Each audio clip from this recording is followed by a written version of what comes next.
Hey everyone, welcome to Wax Pack Wisdom, where we talk baseball history through card breaks and the cards we love. My name is Jake T. O'Donnell. Today, I'm going to be giving you an update on my journey to completing the set of 1959 Topps baseball cards. It's been, I think, a couple weeks since the first video that I did on this, so this is the second one, and I'm thrilled to share with you some of my progress. I have made a lot of progress, and the link is below for the cards that I still need. I'm actually down to, I believe, fewer than 60 cards that I still need to complete this set. It's really incredible how quickly it's happened. I'm very thankful for many people who have helped me out, who supported me as I have gone down this path.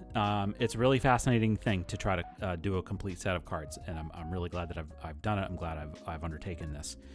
And I want to share with you some of my recent pickups, some of my recent finds. We're going to focus on Hall of Famers that I've got their cards, and just want to show them to you. We're going to do some raw cards. We're also going to do some graded cards. I'm going to show you the 5 graded cards that I have so far, including a couple that I got back from SGC just today. I'm recording this on October 5th on Thursday, and so I wanted to share that with you. But let's start with number 30 in the set, and that is Nellie Fox. Nellie Fox was the National League MVP in 1959 for the Chicago White Sox. He was, this is his card. I picked this card up over this past weekend at a card show in Mansfield, Mass. I went back to Mansfield for another card show. Nellie Fox eventually made his way to the Hall of Fame. He was the second baseman of this team, this White Sox team that went to the World Series. They won the American League pennant. They did lose to the Dodgers, but Nellie Fox was the leadoff guy. Nellie Fox is such a fascinating figure in baseball in this era, especially. Not a power hitter at all. If you look at, I don't have his 1959 stats in front of me, but if you look here, you can see that he hit, I just want that to be in focus. You can kind of tell there. He had 0 home runs in 1958. He had 0 home runs there we go. 0 home runs in 1958. But he did have 187 hits, and he hit 300 and was considered one of the better players in the league. It says 7 All-Stars. He had played with the A's before he went to the White Sox and really became a star there. But again, the MVP of the American League, he was a singles hitter. He was a guy that got on base through singles, through bunts, sacrifice bunter. He was he choked up on the bat. He was we would shorten the stroke and try to hit the ball on the ground, use his speed. And he was an outstanding defensive second baseman. He formed a really formidable double play combo with Luis Aparicio. So, but anyway, I picked up this Nellie Fox card, and I wanted to share that with you guys. Number 30, he is a Hall of Famer. Next, I want to show you is Warren Spahn. This came in the mail today, as a matter of fact. I bought this in a Whatnot auction. Check out Whatnot if you're interested in vintage cards and the like and things like that. Spahn, of course, one of the greatest left-handed pitchers ever. Pitched for a very long time with the Braves, first in Boston, eventually with Milwaukee. What is fascinating about this card in this set is that there are 3 variations of this card. And you look at the birth date, April 23rd, 1931. That is a misprint. He was born in 1921. At this point, he was almost 40 years old. And there are 3 different variations of this card. One that is the incorrect one, which is actually the rarest one to find, so I'm thrilled that I have it. There is one where the 3 is obscured by a printing error, and then the corrected one that says 1921. So there's 3 different Spahns. And eventually I'm going to try to have all 3 Spahns. This is actually the only one that I have, and I'm pretty happy that I have this one. So anyway. There we go. So that's Warren Spahn. We got him. In this set of 59 Topps, they did a number of these cards where they would focus on a couple, 2 or 3 players or a manager and a player. And this is one with 2 Hall of Famers in it, Hank Aaron and Eddie Mathews, the 2 stars of the late 50s Braves, along with Warren Spahn and a few others. And there's a whole narrative on the back about these guys, and I'll hold that up so you can take a look. Feel free to pause it and read it if you want. But they did such a great job on these cards of building these narratives and making these stories about these guys, creating these mythic figures. So much of it has to do with baseball cards. Eddie's the best bunter on the Braves, interestingly enough. 7 years with the Braves, he's averaged 36 homers a season. And then you learn about Hank, in the 57 Fall Classic, he belted a torrid, 393 with 3 homers and 7 runs batted in. So these are fence busters. There's others. There's a lot of really good ones. I mean, and they did them for just about every team. I mean, the Red Sox were really bad in the late 50s, and I believe they did 2 different versions of these narrative cards for the Red Sox. So I love this card. I love that there's, I don't know how many cards there are. There's probably a few that have Hank Aaron and Eddie Mathews on them, but this is one of them. So really happy that we got that one. All right.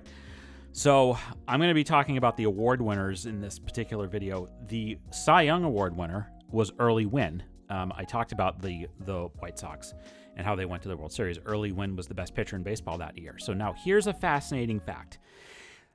The Cy Young Award was introduced in the late 50s as a way to honor pitchers because of the fact that, the MVP had been so dominated by hitters for years. And the MVP award had been around for quite a while. In the late 50s, they introduced the Cy Young Award, but they would only give it to one pitcher in both major leagues. They did not give it out in individual leagues.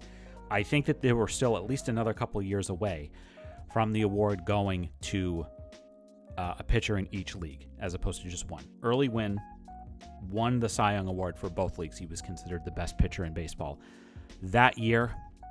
You see that Early Wynn had been around for quite a while already at this point, and this was just his second year with the White Sox.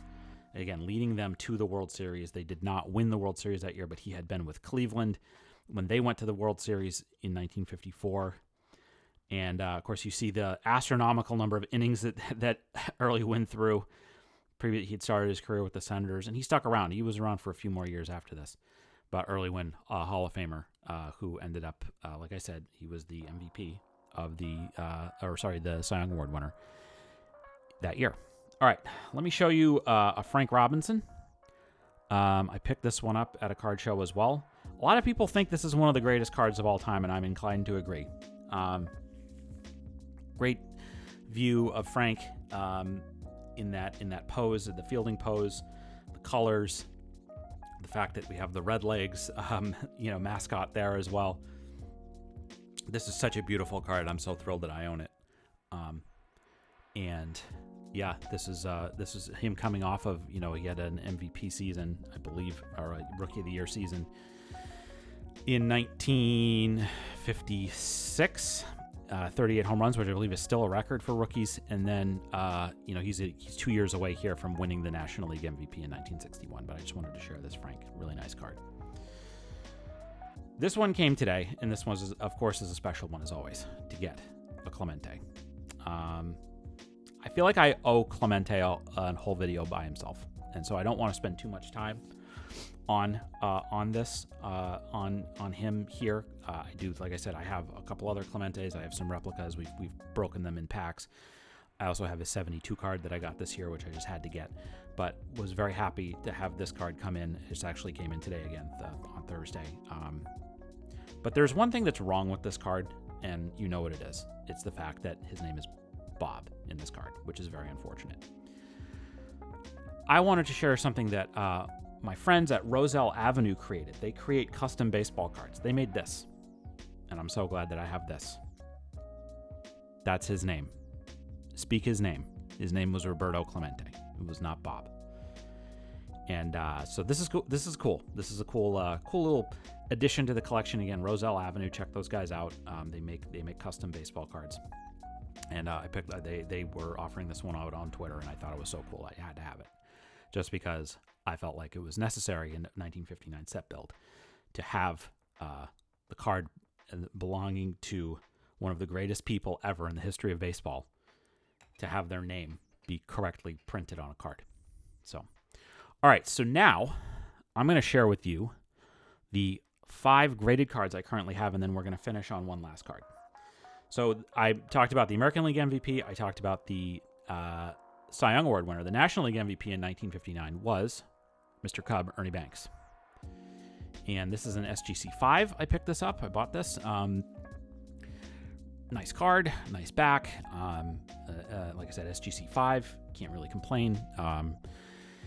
This was Ernie Banks' best year in the big leagues. Unfortunately, the Cubs were never particularly good while he was playing, but this was his best year. So anyway, so this is the MVP of the National League is Ernie Banks, Mr. Cub. Let's play 2. And we'll probably focus a little bit more on Ernie Banks as we go forward in some other videos. But I just wanted to share that one. All right, so that is Mr. Cub. Who was like the most famous player of the era? I think you could argue that it was this guy, Mickey Mantle. This is his All-Star card, high number. This just came back. I got this one graded by SGC, and thank you to SGC. Gosh, they're so good. They turned around my order in a little under 2 weeks from when I shipped it out.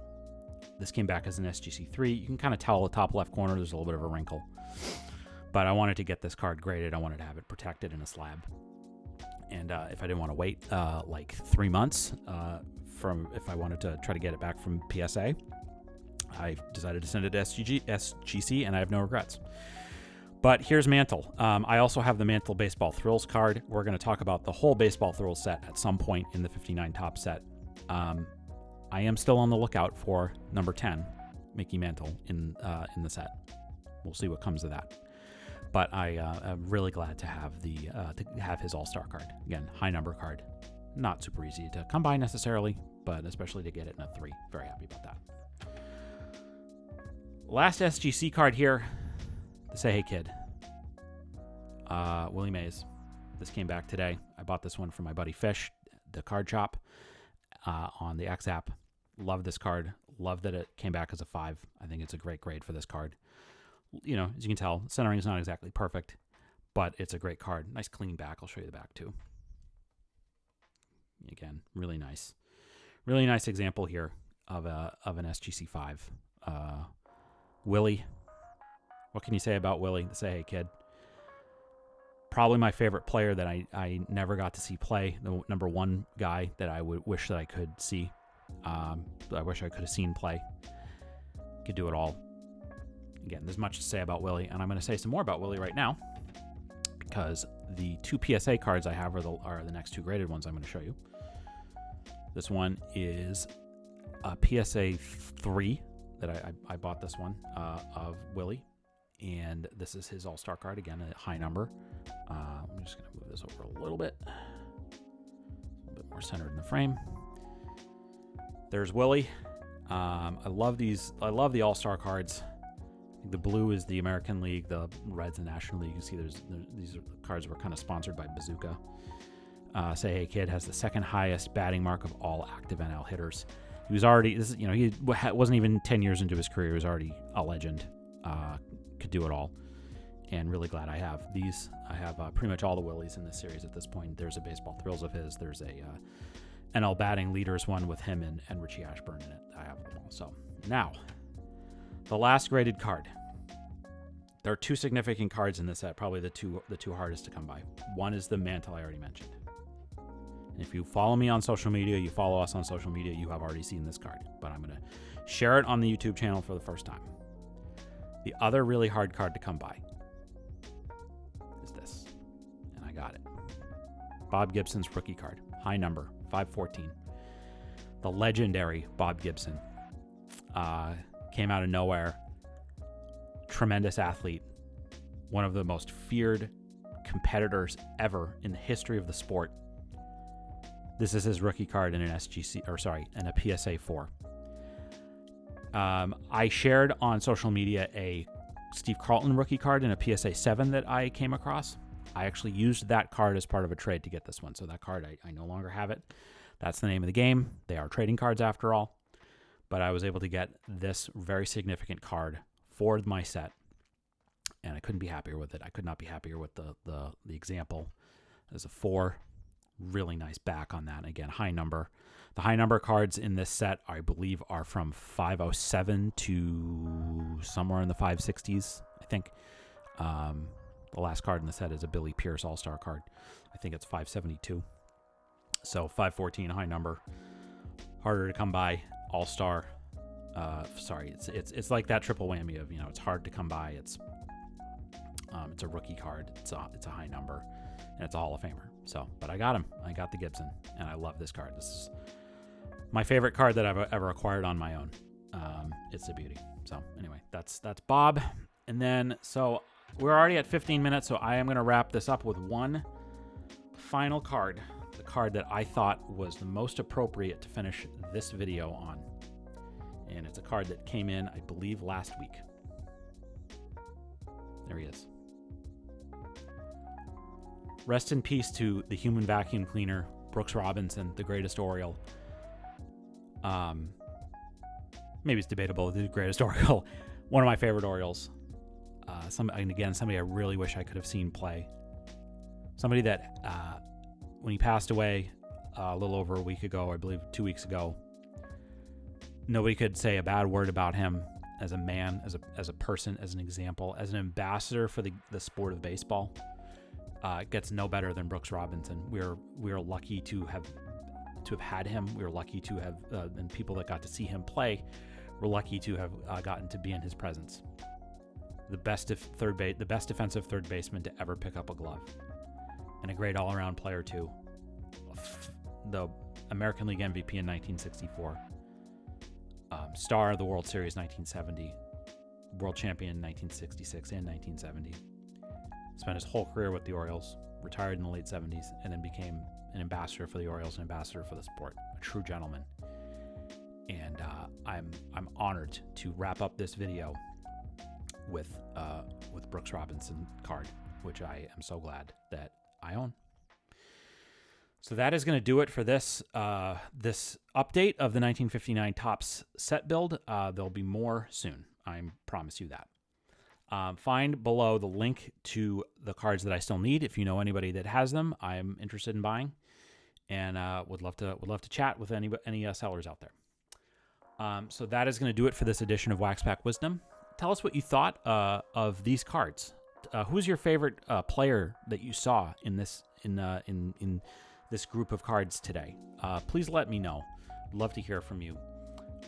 If you enjoyed this video, we invite you to give it a like and subscribe to our channel so you don't miss any of our Wax Pack Wisdom content.